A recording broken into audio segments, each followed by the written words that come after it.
Kita semua pasti pernah ya berdiri di tepi pantai yang rasanya masih perawan, terus kepikiran, wah ini kalau jadi tempat liburan, keren banget pasti. Nah, hari ini kita bakal coba menelusuri jejak seorang penjelajah buat cari tahu sebenarnya apa aja sih yang dibutuhin untuk mengubah mimpi itu jadi kenyataan, tapi dengan cara yang bertanggung jawab. Jadi, apa sih bedanya? Kenapa ada pantai yang tetap jadi rahasia, sementara yang lain jadi destinasi hits? Jawabannya, ini bukan cuma soal keindahan, tapi soal potensi.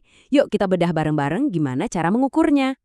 Soalnya gini, di balik setiap destinasi keren yang kita tahu, selalu ada rencana yang matang.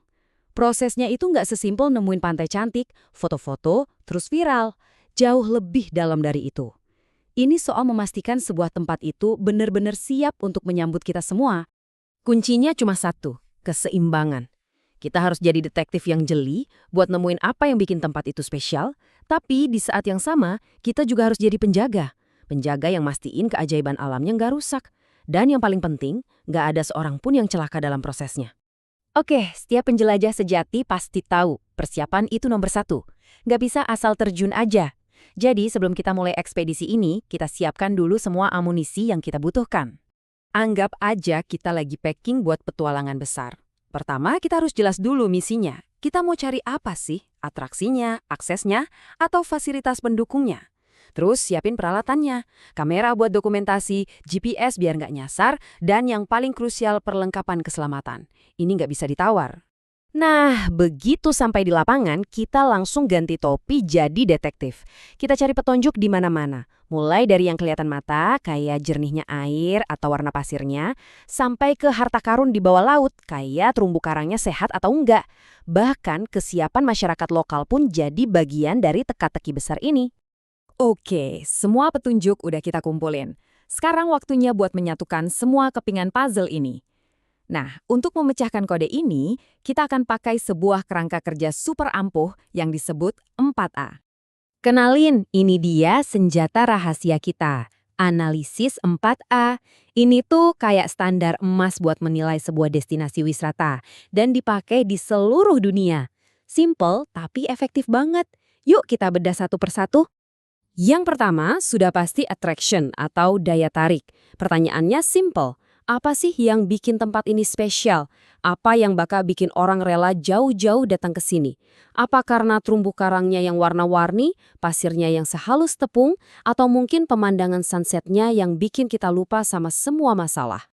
Lanjut, yang kedua, accessibility atau aksesibilitas. Logikanya gini, sebagus apapun sebuah tempat, kalau buat kesananya aja susah setengah mati, ya gimana orang mau datang? Jadi kita harus lihat kondisi jalannya, ada transportasi umum atau perahu nggak, dan seberapa gampang sih untuk sampai ke titik surga itu?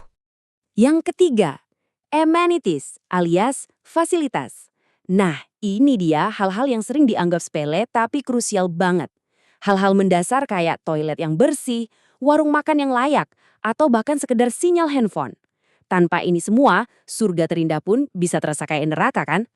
Dan yang terakhir, pelengkapnya, ancillary services atau layanan pendukung. Ini adalah sentuhan akhir yang bisa mengubah pengalaman biasa jadi luar biasa. Contohnya, pemandu lokal yang ramah dan berpengetahuan, pusat informasi yang jelas, atau sistem pengelolaan destinasi yang rapi. Baik, kita udah bahas semua yang indah-indah dan yang seru-seru. Sekarang, waktunya untuk reality check.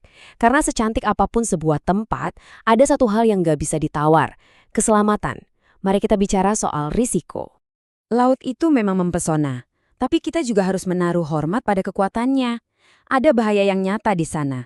Mulai dari arus yang bisa menyeret, ombak yang tiba-tiba tinggi, sampai penghuni laut seperti ubur-ubur atau bulu babi. Belum lagi cuaca yang bisa berubah dalam sekejap. Ini semua harus kita perhitungkan. Terus, gimana cara kita menavigasi semua bahaya ini? Nah, untungnya kita nggak perlu tebak-tebakan. Kita bisa pakai alat bantu sederhana seperti matriks ini. Ini membantu kita mengambil keputusan berdasarkan data, bukan perasaan. Kalau arusnya lagi kuat atau ombaknya terlalu tinggi, ya udah berarti tidak aman. Sesimpel itu. Dan inilah dia, momen penentuannya.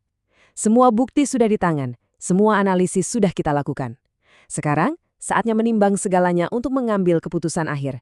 Apakah tempat ini sudah siap dinobatkan sebagai surga baru? Disinilah letak dilemanya. Di satu sisi, kita punya daya tarik yang sungguh luar biasa. terumbu karang yang sehat, pasir putih, budaya yang kaya. Tapi di sisi lain, ada resiko-resiko nyata yang nggak bisa kita abaikan. Nah, gimana cara kita menyeimbangkan kedua sisi timbangan ini? Dan inilah jawabannya. Sebuah surga yang sejati itu ternyata bukan cuma soal pemandangan yang indah atau Instagramable. Tapi jauh lebih penting dari itu, surga sejati itu adalah tempat yang aman, mudah diakses, dan yang terpenting berkelanjutan. Sehingga bisa dinikmati oleh generasi-generasi setelah kita. Jadi, lain kali Anda menemukan sebuah pantai yang cantik, coba deh lihat lebih dalam. Jangan hanya melihat pemandangannya, tapi coba lihat potensinya, tantangannya, dan yang paling penting, tanggung jawab besar yang ada di baliknya. Terima kasih sudah ikut bertualang bersama saya hari ini.